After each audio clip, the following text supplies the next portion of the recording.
शरद पवारांच्या डोक्यात काय चालतं हे आधीच कळतं या फडणवीसांच्या वक्तव्यावरून राऊतांनी त्यांना लक्ष केलं।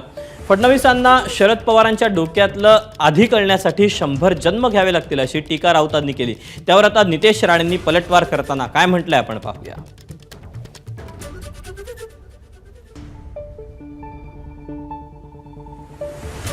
पवारांच्या डोक्यात काय चाललंय हे जर फडणवीसांना कळलं असतं तर त्यांची आजची अवस्था झाली नसती ना।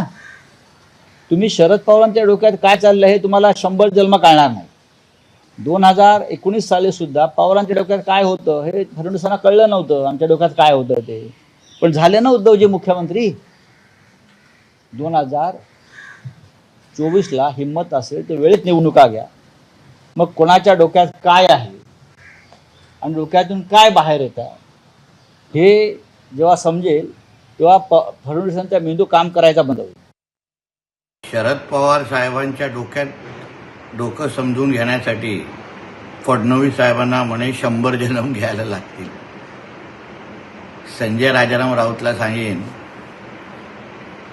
देवेंद्र फडणवीस नावाचं रसायन काय आहे हे तुझ्यापेक्षा तुझ्या मालकाला कळलंच असेल।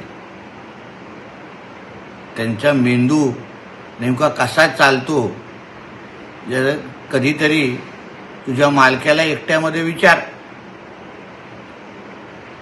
आज त्याच मेंदूचा परिणाम असा झालाय की तुझ्या मालकाला काँग्रेसच्या समोर दिल्लीत जाऊन मुख्यमंत्री पदासाठी मुजरा करायला लागतोय। फडणवीस साहेब हे तुमच्या सगळ्यांचे बाप आहेत। एबीपी माझा, उघडा डोळे बघा नीट।